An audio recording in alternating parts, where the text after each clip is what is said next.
Purihin ang Panginoon, sabay-sabay po nating purihin at sambahin ang ating Diyos na buhay sa Espiritu at sa katotohanan. Mga awit, chapter 136, awit ng pagpapasalamat. Purihin si Yahweh sa kanyang kabutihan, pag-ibig niya'y tunay, laging tapat kailanman. Pinakadakilang Diyos ng mga Diyos ay pasalamatan, pag-ibig niya'y tunay, laging tapat kailanman. Ang Panginoon ng mga Panginoon ay ating pasalamatan, pag-ibig niya'y tunay, laging tapat kailanman. Purihin ang Panginoon.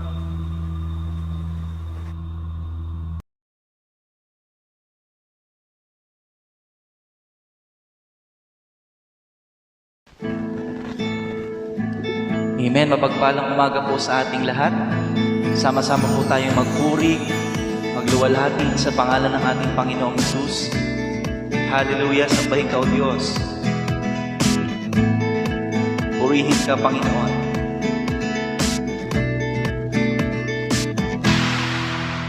Ang kailangan ko, ang pag-ibig mo, o Diyos, sa buhay kong ito. Ang kagalakan mo'y kalakasan ko. Ikaw ang nais ko, ikaw lamang ang pupurihin. Ang pangalan mo'y dadakilain, wala lang sa'yo'y maihahambing. Ang awit ko'y iyong dinggin.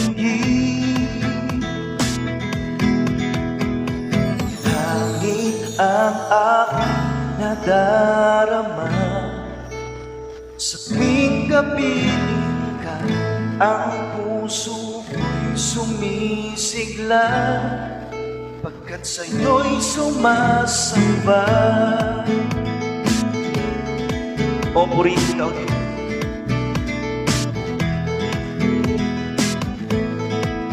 Amen.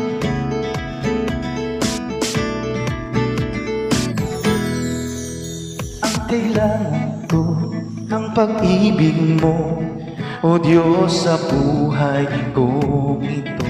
Ang kagalakan mo'y kalakasan ko. Ikaw ang nais ko, ikaw lamang ang pupurihin. Ang pangalan mo'y dadakilain, wala nang sa'yo'y maihahambing. Ang awit ko'y iyong dinggin.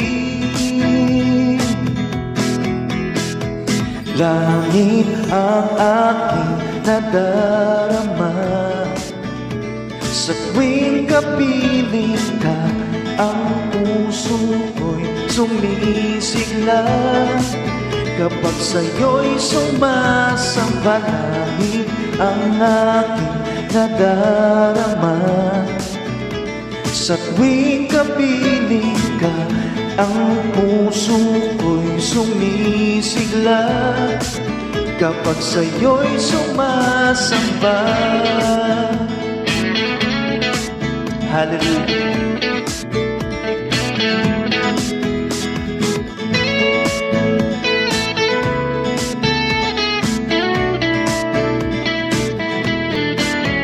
Ikaw lamang ang pupurihin, ang pangalan mo'y dadakilain, wala nang sa'yo'y maihahambing. Awit ko'y iyong dinggin. Langit ang aking nadarama sa tuwing kapiling ka, ang puso ko'y sumisigla, kapag sa'yo'y sumasamba. Langit ang aking nadarama sa tuwing kapiling ka, ang puso ko'y sumisigla, kapag sa'yo'y sumasamba.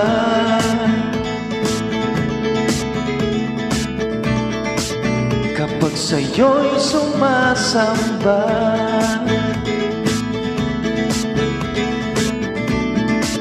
Kapag sa'yo'y sumasamba.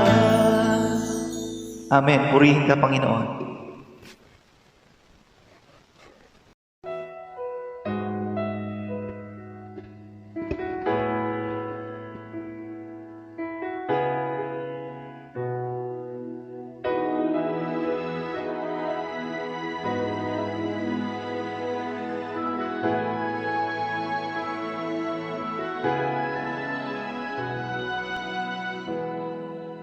Panginoon, ang nais ko, kagandahan mo ay pagmasdan ang pag-ibig mo sa aking tugon. Kailan may di pababayaan sa iyo lamang. Matatagpuan sa iyo lamang.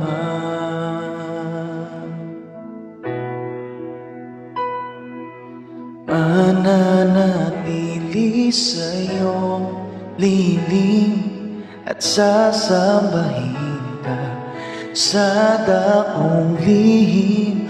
Mananatili sa iyong lilim nang masumpungan ka sa dakong lihim.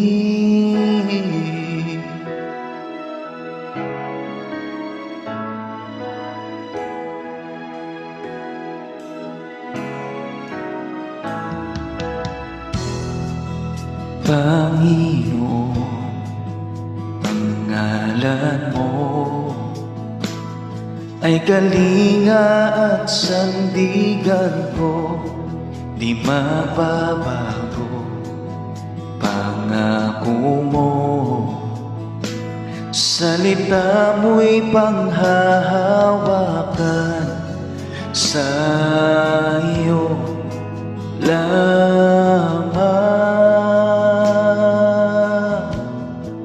Matatagpuan sa iyo lamang.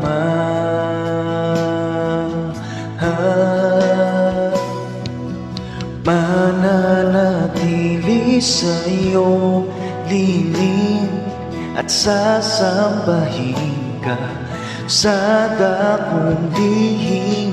Mananatili sa iyo lilim nang masumpungan ka sa dakong lihim. Mananatili sa iyong lilim at sasambahin ka sa dakong lihim. Mananatili sa iyong lilim nang masumpungan ka sa dakong lihim.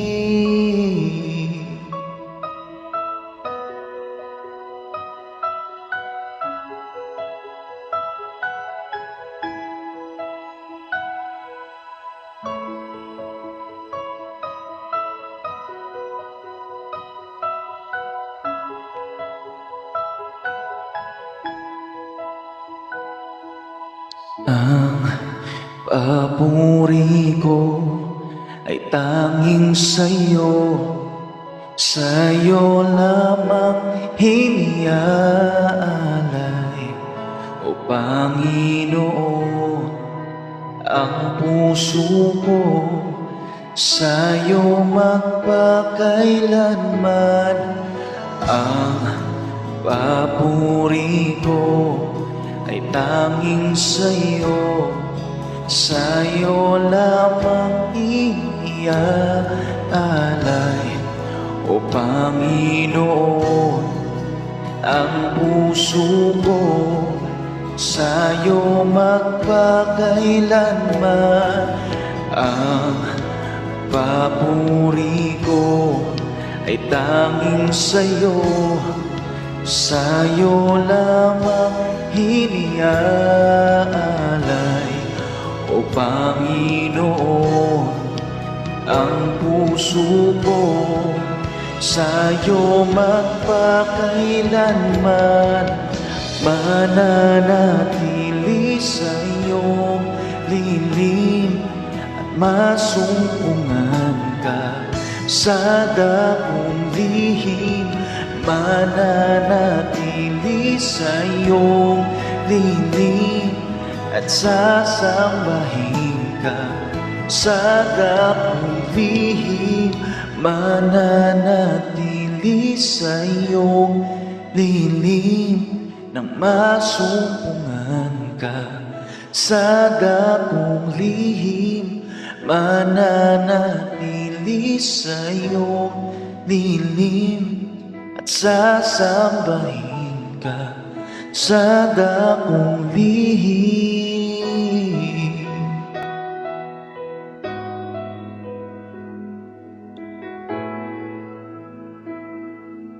Sa dakong lihim.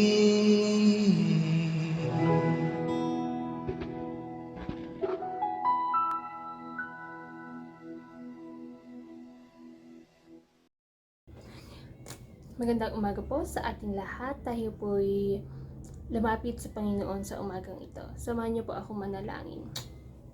Panginoong Jesus, we worship you, O Father God. We bless your name, Panginoon. Salamat po sa iyong kabutihan, Father God. Salamat po sa iyong pag-ibig, Panginoon.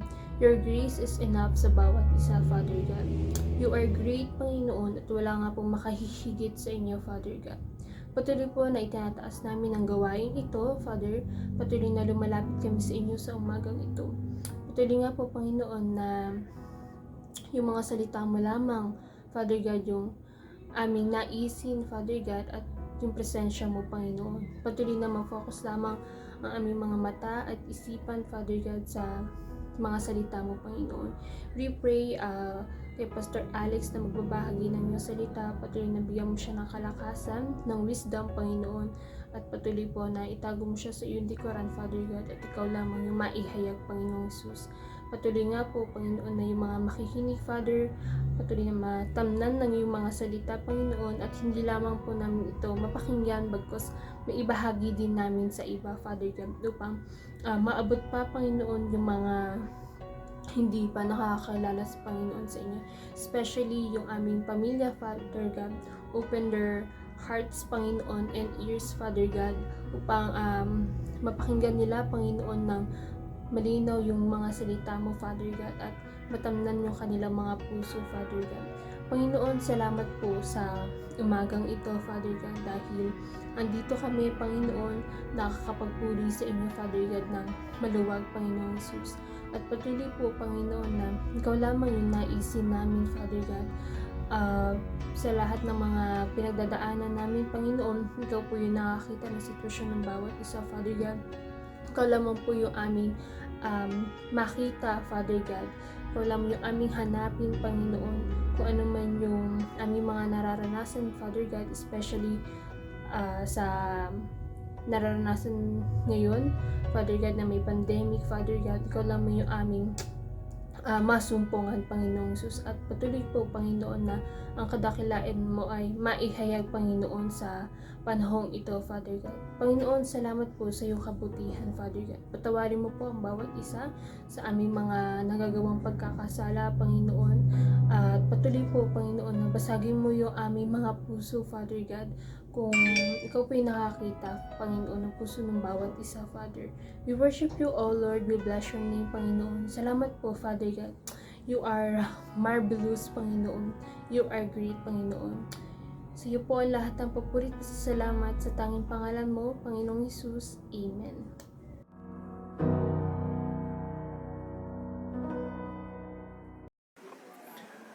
Amen. Sabay-sabay po nating ipahayag ang The Apostles' Creed.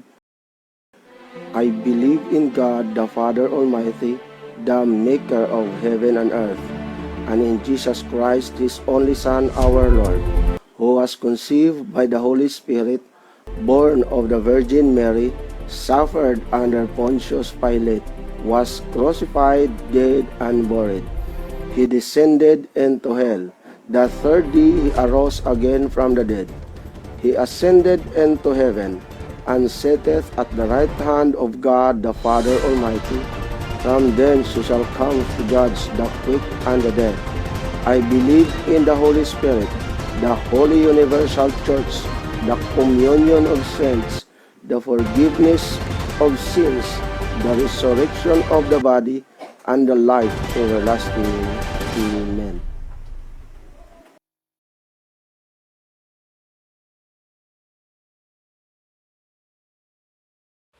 Makibukas po kayo mga kapatid sa Aklat ng Sipanyas, Kabanata 14 hanggang 20. Ganito po ang sinasabi sa atin ng Panginoon. Umawit ka o anak na babae ng Sion, humiyaw ka o Israel. Ikaw ay matuwa at magalak ng buong puso o anak na babae ng Jerusalem. Inalis ng Panginoon ang mga kahatulan sa iyo, kanyang winaksi ang iyong kaaway, ang hari sa Israel. Sa makatwid bagay ang Panginoon ay nasa gitna mo, hindi ka na matatakot pa sa kasamaan. Kabanata 16, sa araw na yaon ay sasabihin sa Jerusalem, huwag kang matakot o Sion, huwag maghina ang iyong mga kamay. Ang Panginoong mong Diyos ay nasa gitna mo, na makapangyarihan na magliligtas. Siya'y magagalak dahil sa iyo na may kagalakan. Siya'y magpapahinga sa kanyang pag-ibig. Siya'y magagalak sa iyo na may pag-awit. Aking pipisanin niya ang mga namamanglaw dahil sa takdang kapulungan na sila'y mga naging iyo, na ang pasan sa kanya ay isang kakutyaan.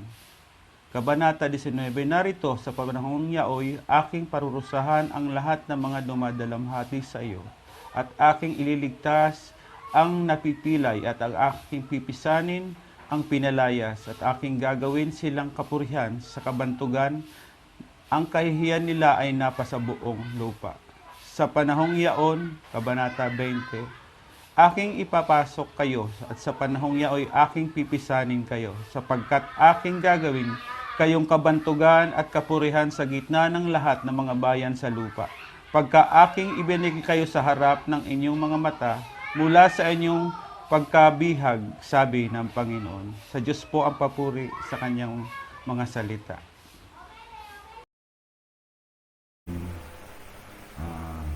Teksto na kung saan ay pag-aaral natin ngayong umaga. Sa Zephaniah 3:14-20 ang ating pag-aaral ngayon. Babasahin ko yung verse 17. Sabi dito, nasa piling mo na iyong Diyos at ang kanyang kapangyarihan ang magbibigay sa iyo ng tagumpay. Siya ay magagalak sa iyo at ang pag-ibig niya magbibigay sa iyo ng bagong buhay. Masaya siyang aawit sa laki ng kagalakan. Naalala ko noong ako ay laging nanonood ng TV, although ngayon ay hindi na masyado ako nakakapanood ng TV. Naalala ko dati yung isang palabas na series na kung saan ang ginagawa nila ay i-restore yung mga bagay na luma. Mga freezer na ginamit na dati na luma, o parang video okay dati, no, na kung saan ay pipili ng mga aawitin o iba pang mga bagay na lupa at i-restore niya sa dati niyang itsura. Sa ating pag-aaral, ganoon din ang ginagagawin ng Diyos sa atin.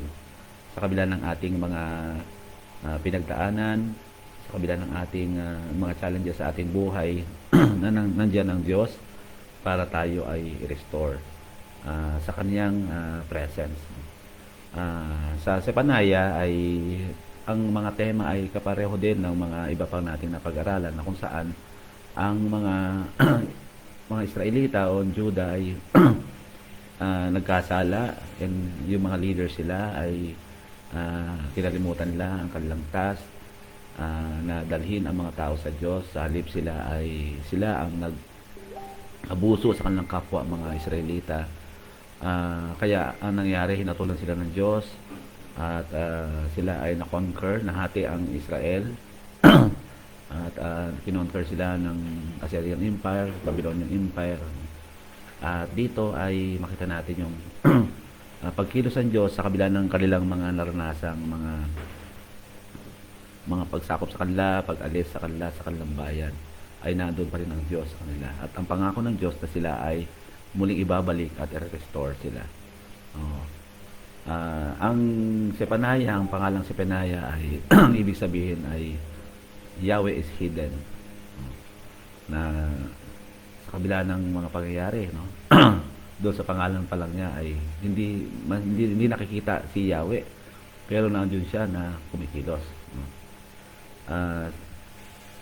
In-urge ni Sepanaya ang mga tao na hanapin ang Diyos, nang sa gayon sila naman ay maitago sa galit ng Diyos doon sa araw ng Diyos, o tinatawag na Day of the Lord.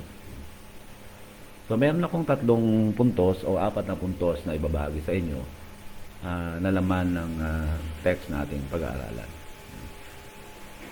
Ang unang puntos ko ay sa buhay ng mga mananampalataya, wala nang judgment but comfort. There is no more judgment but comfort. Sa verse 17, ang sabi dito, He will take delight in you with gladness. With His love, He will calm your fears. He will rejoice over you with joyful songs. So wala nang maalis ang kalungkutan. Of course, ang kalungkutan ay dulot din ng ating mga kasalanan. At mayroong kalungkutang magdadala sa atin na habang buhay na kalungkutan, yun yung judgment ng Diyos kung wala tayo sa Kanya. So una, under that no more judgment but comfort, ang mga mananampalataya ay malaya na sa condemnation ng law at tayo ay magiging ganap ang kasiyahan doon sa ating pag-asa sa kaligtasan. Tayo ay malaya na sa condemnation. Pero hindi ibig sabihin tayo ay malayang gawin ang masama. Patuloy po tayong susunod sa mga batas ng Diyos. Simply, the Ten Commandments. At yung summarize ni Jesus na tulo na kung saan ay mahalin ang Diyos ng ating buong puso, isip, at mahalin din natin ating kapwa tulad ng ating sarili. Sa mga bagay na ito, makita natin yung hindi natin kailangan tingnan ang batas, no? Kailangan lang natin maipakita ang pagmamahal natin sa mga kapwa natin at maalala natin ang kabutihan ng Diyos sa atin. So, hindi na tayo ngayon nakatali, no? Natatakot. Wala tayong pag-alala. No, na kung saan titignan natin, ay nagkamali ako. Andun yung mga pangako ng Diyos, no? Na kung saan ay pwede tayong manalangin at humingi ng kapatawaran sa ating mga pagkakasala. Paano pa tayo na may relasyon sa Diyos? Noong wala pa tayong relasyon sa Kanya, tayo ay Kanyang inabot at iniligtas. Ngayon pa kaya na tayo ay Kanyang mga anak. When sin is pardoned, the consequences of sin are removed. Kung ang ating kasalanan ay pinatawad ng Diyos, no? Dahil we are righteous in the presence of God, not by our righteousness, but by the righteousness of Jesus, na ating kinilalang bilang ating Panginoon. No? The issue about accepting Jesus as Lord and Savior, yung pagkilala kay Jesus na ating tagapagligtas at Panginoon, hindi lang tagapagligtas. And many Christians do accept Jesus Christ as Savior, but not as Lord. Tayo po ay nakalampas na doon sa judgment dahil sa kabutihan ng Diyos sa atin sa pamamagitan ni Kristo. Si Jesus ang ating Lord, and we are to follow on His footstep. Kaya nga si Paul, ang sabi niya, ako ay gayahin nyo. No? At dahil ako ay ginagaya, hanggat maaari ay nais kong maging katulad ni Jesus. When the cause is destroyed, the effects will cease. Happiness follows the way of holiness. No? Kung yung pinanggagalingan ng ating mga yung pinanggagalingan ng ating pagkakasala, no, nasira na siya yung gawain ng diablo sa atin. Yung pinanggagalingan ng ating mga ginagawa ay naputol na. No? I remember noon yung mga yung aming pastor dati. Meron siyang, sabi niya, pinuputol yung sa buhay natin, pinuputol yung curse, no, sa relasyon, sa ating pakikipag-ugnayan kay Kristo. Merong curse na pinuputol. Na minsan iniisip nga natin, ay dala-dala natin yung curse simula sa ating pamilya, no? Kaso na naging karoon tayo ng relasyon sa Panginoon, naputol yung curse. And I think may katotohanan yon na pinuputol ng Diyos anumang curse na naibato sa atin o yung curse ng sin sa ating mga buhay. Ang kanyang pagliligtas sa atin ang nagbibigay ng ng comfort para hindi na tayo mag-alala sa judgment na darating. Pero paalala, hindi ito licentiousness na maging daan para tayong mananampalataya ay abusuhin ang kabutihan ng Diyos sa atin. Hindi ito yung, ay, andyan na, wala nang palang judgment sa akin. Pwede ko nang gawin yung gusto kong gawin noon. No? Yung mga lalaki, pwede naman pala akong na makipagrelasyon na sa hindi ko asawa.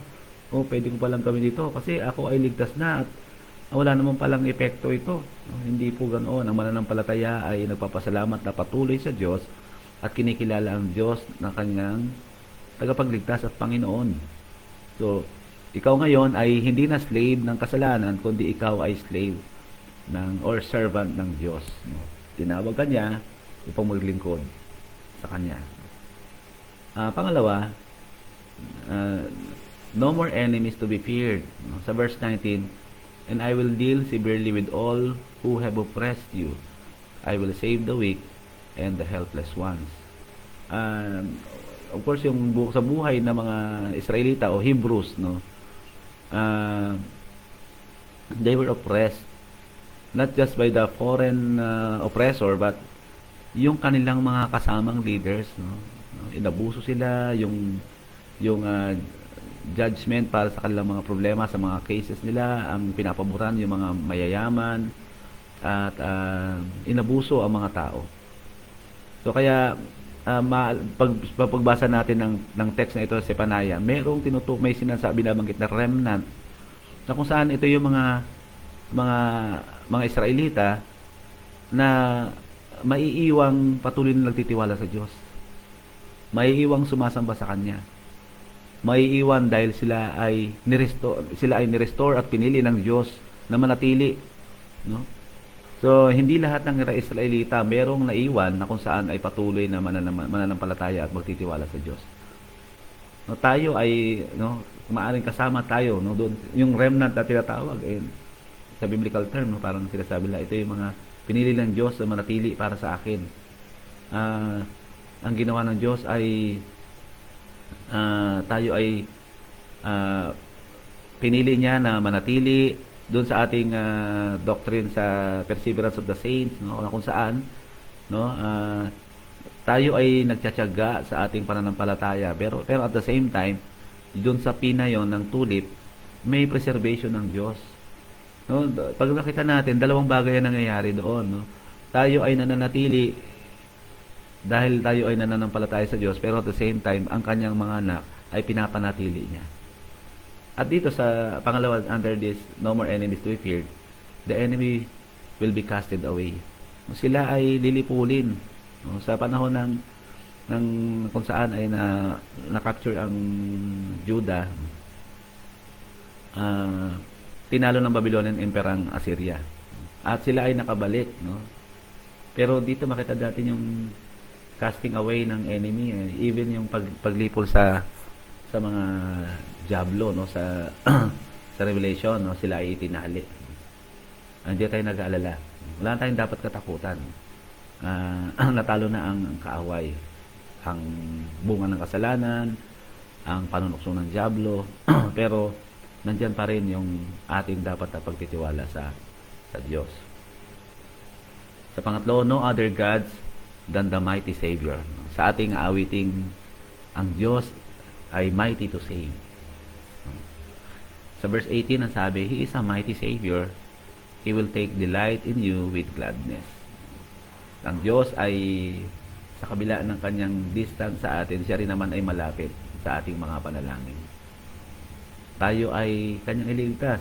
So, sabi natin, God is mighty to saved. No? Tayo ay kahit anong bigat ng ating kasalanan ay tayong patawarin at tayo iligtas. Nandiyan yung kabutihan ng Diyos para tayo ay abutin at dalhin sa kanyang presensya. Wala po sa ating kapangyarihan na dalhin ang ating sarili doon sa presence ng Diyos, pero realize na ang Diyos ay nagbabago ng puso natin. Alam natin na ang Espiritu ng Diyos ang kayang magbago ng buhay ng isang makasalanang nilalang. At nakikita natin yan sa ating by our experience, nakikita natin marami tayong nakita ng mga taong mga makasalanan na walang mga pag-asa, pero iniligtas sila ng Diyos. Israel, parang wala silang pag-asa during that time. Wala silang sariling identity, but they were saved by God. But until today, we see the glory of God acting on the life of the Israeli people. Alam natin yung history na kung saan after ng pagsunog doon sa temple, AD 60, kailan lang sila na-restore? They were restored 1950s, in Israel, in Jewish nation. Wala silang identity for that time. Inubos sila ng Hitler, pinatay ang mga Jewish people, ilang milyon ang pinatay. Pero nandiyan ang Diyos na sila ay iligtas. Nandoon ang Diyos na magtira ng remnant para sila ay ipunin.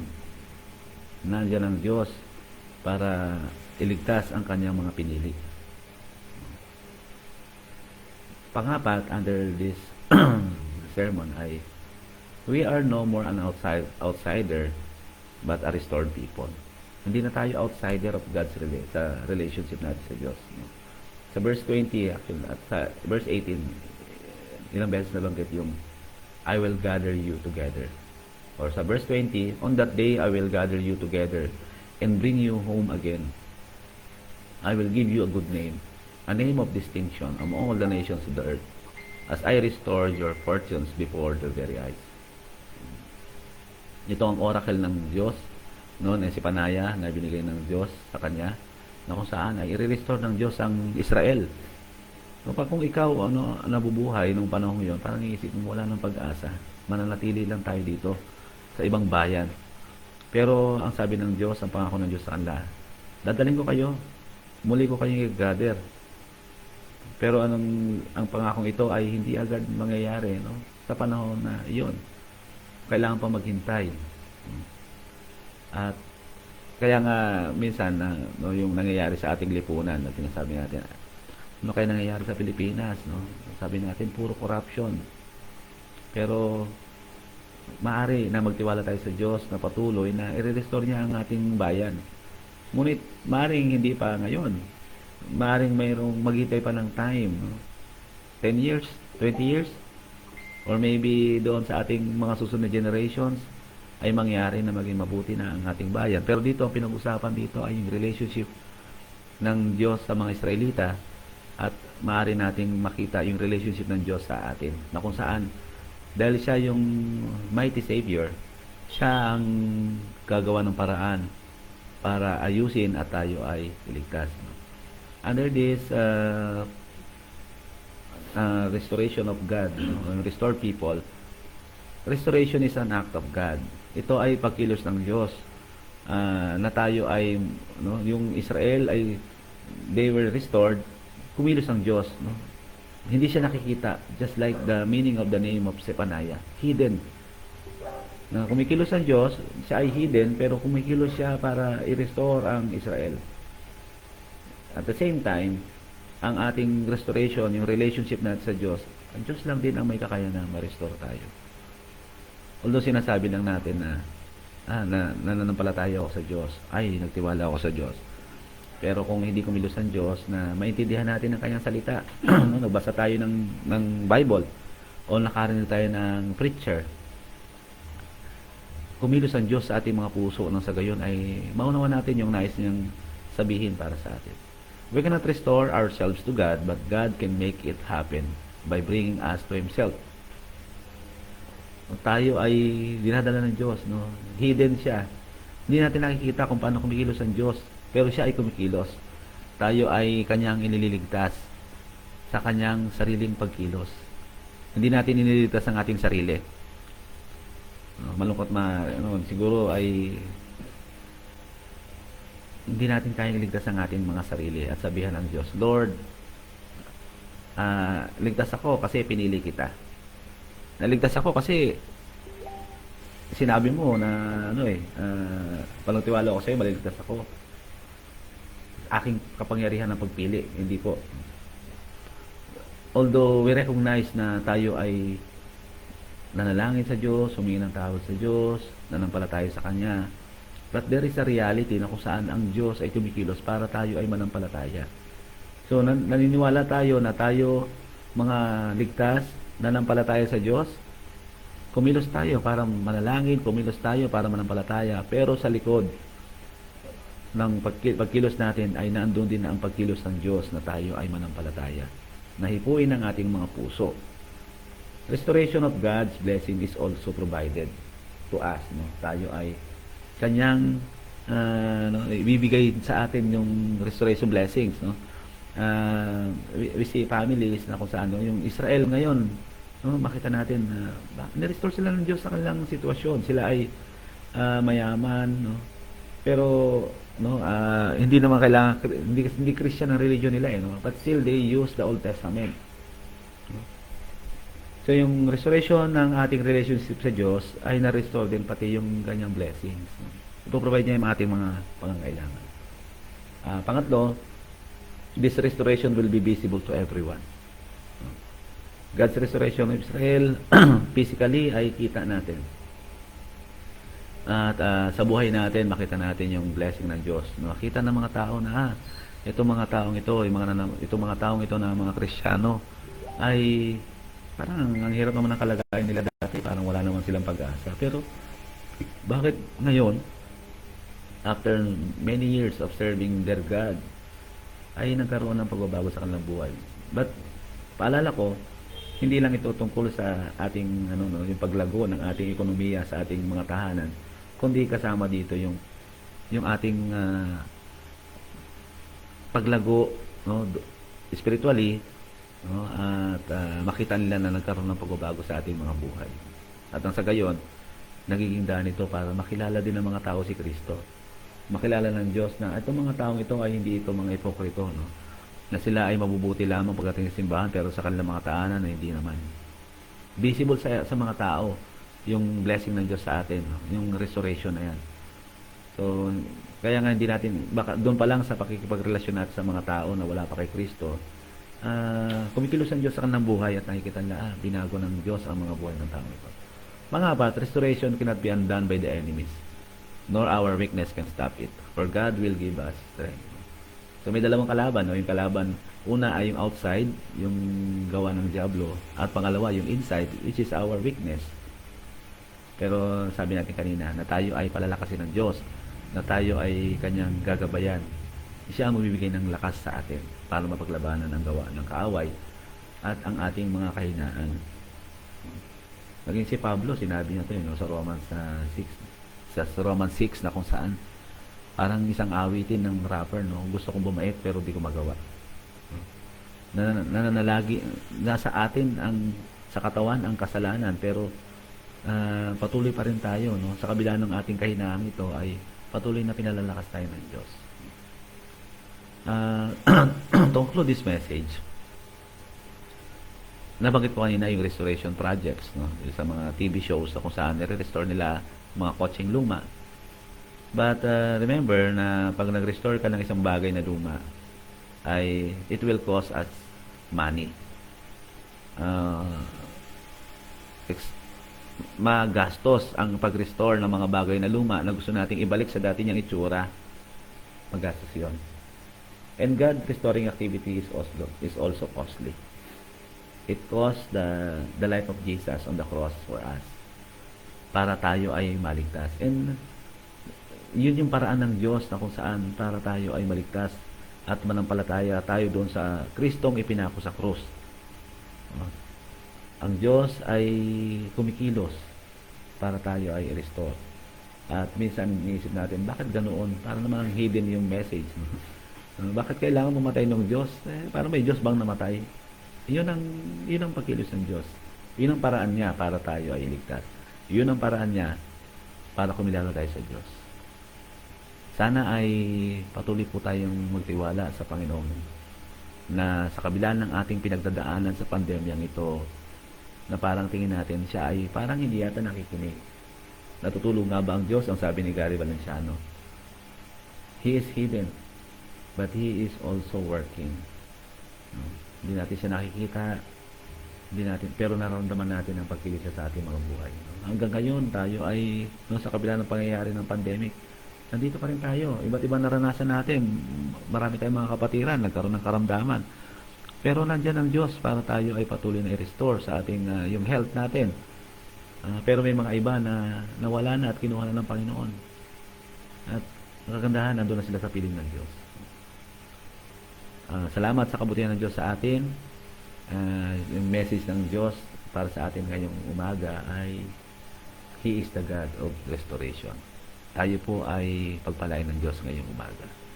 God bless po sa ating lahat. Purihin po ang Panginoon.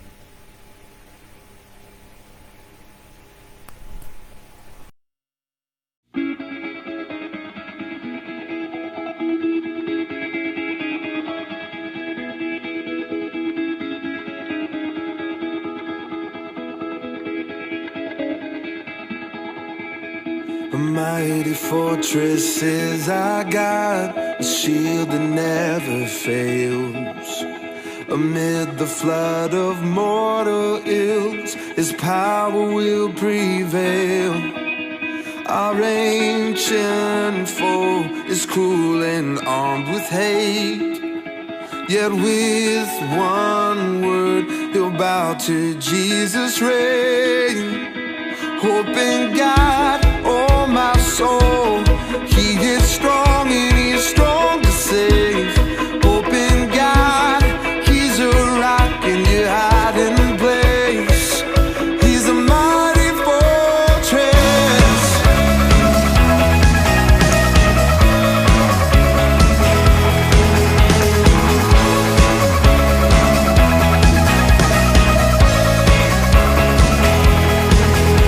We dare not trust in our own hand, or all would be in vain. Our confidence is in the one who holds the world in place. He fights for us, the sovereign Lord of hosts. From age to age, the triumph is the Lord. Hope in God, oh my soul, He is strong and He's strong to save. Hope in God, He's a rock in your hiding place. He's a mighty fortress.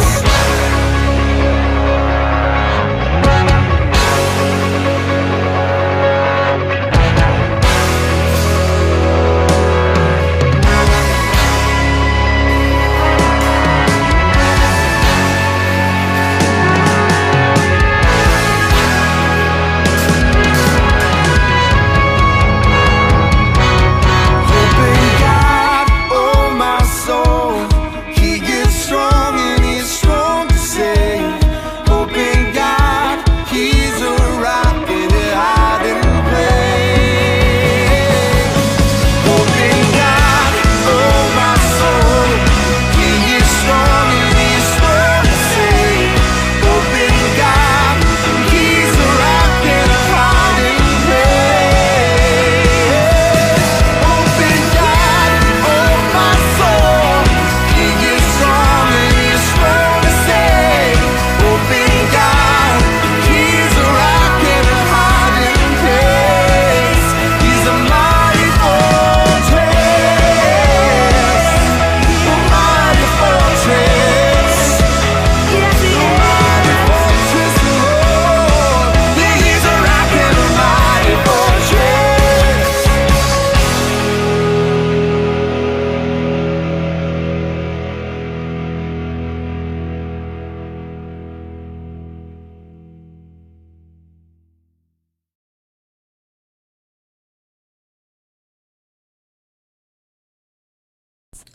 Sama-sama tayong manalangin. Heavenly Father, salamat Lord God sa pagkakataon, Panginoon, na ito, Panginoon. Salamat Lord dahil ikaw, Panginoon, yung nagpo-provide, Panginoon, sa bawat isa, Panginoon. Lord, salamat sa gitna ng pandemic na ito, Panginoon. Lord, ikaw, Panginoon, yung patuloy na nagbibigay ng mga pangangailangan namin, Panginoon. Lord, your word says that we should give honor to you with the first fruits of our wealth. Lord, accept this tithes and offering, Panginoon, as gift of worship to you. Lord, multiply what we give, Panginoon, for the effective growth of your kingdom, Panginoon. Patuloy nga, Panginoon, na ikaw yung patuloy na magbigay ng blessings, Panginoon, sa mga anak mo, Panginoon. I know, Panginoon, that your grace is sufficient, Panginoon. Salamat, Lord. At patuloy nga na dalangin namin, Panginoon, na yung mga kapatid po namin na still naghahanap ng trabaho, Panginoon. We pray, O God, na ikaw, Panginoon, yung patuloy na humipo, Panginoon, sa kanila at magbigay ng wisdom, Panginoon, kung ano po ang nararapat na gawin, Panginoon. Lord, ikaw, Panginoon, yung maitaas, Panginoon, sa buhay ng bawat isa, Panginoon, at patuloy na kumilos, Panginoon, sa bawat tahanan, Panginoon, ng mga kapatid namin, Panginoon, sa pananampalataya. In Jesus' name we pray. Amen.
And may the grace of our Lord Jesus Christ and the abounding love of God, our Father in heaven, and the fellowship, the guidance of the Holy Spirit be with you all now and forevermore.